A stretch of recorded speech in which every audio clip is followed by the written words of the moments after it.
Bob Powers is not from this planet. Bob Powers was not just an engineer, he was also a producer. Because he would hear certain things and tell you to try it.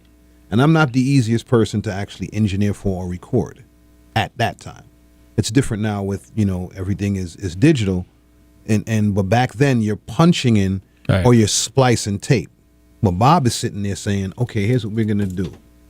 He listened to me and he says, all right, I'm going to record you twice. I'm like, what do you mean you're going to record me twice? He said, I'm going to record you twice. And I'm trying to understand what this man is saying, but he was actually talking about 2 tracks. He says, give me your best and see if you can beat your best.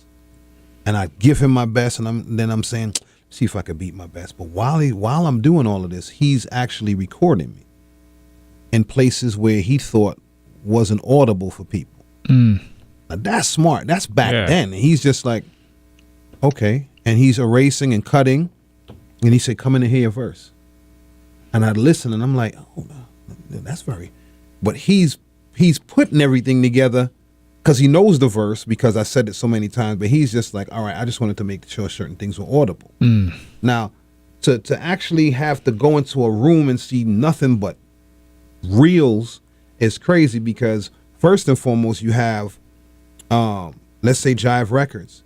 Everybody's 4-inch reels were actually downstairs at Battery because you had to use Battery if you were signed to Jive. So you're stepping inside there, you're seeing KRS, you're seeing Tribe Called Quest, you're seeing all these things, and you're standing there going, my God, this is a lot of people recording here. Then you start to see Billy Ocean. Just people that you wouldn't even, you're seeing Billy Ocean, then you're seeing UTFO too, and you're standing there saying, this is not easy because Bob would get there before us and put the tape up, and he would constantly be rewinding and playing. I'm like, what are you doing? He's like, I'm warming up the machine. No, I'm not thinking about that. Right. He's warming up the machine. He's like, remember, if the machine sits, it sits. So I'm warming up the machine. As soon as I come in there, he's ready. But he's not from here, man. He's not from here. Chip, are you ready? I'm ready for you. Everything was, and he's like, why don't we add an echo here? What else different do you hear? But I'm not hearing anything. I'm just hearing straight lyrics. And he's like, no. Air candy. You got to think about peaks and valleys. He taught us all of this. Peaks and valleys. Where's the thing that you want people to hear you say? What are people going to say with you? These are things that engineers don't normally do. Right. So I'm like, well, is he engineering? What the fuck? Like, you know what I'm saying? But then it had to come to a point where I'm just like, that's the only person I wanted to record with.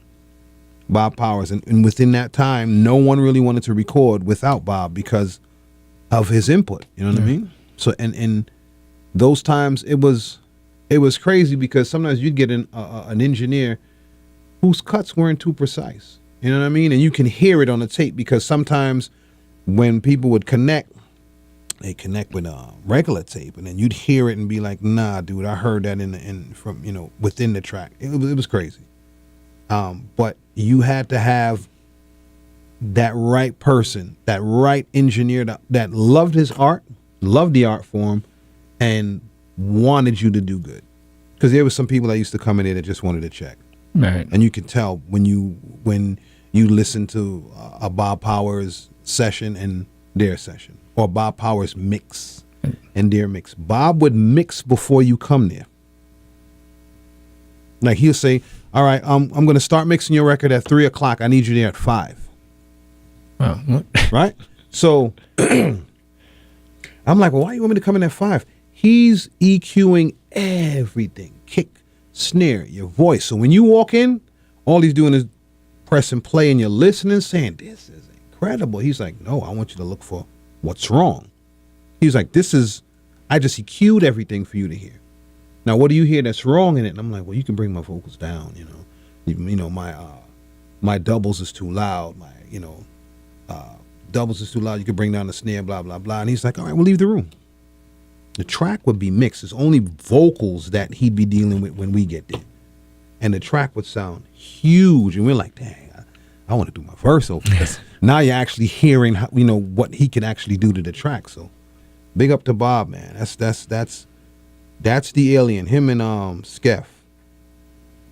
Anselm. Crazy engineers, man. All this Darwin Kennedy too, and there's a bunch of them, but he was that dude.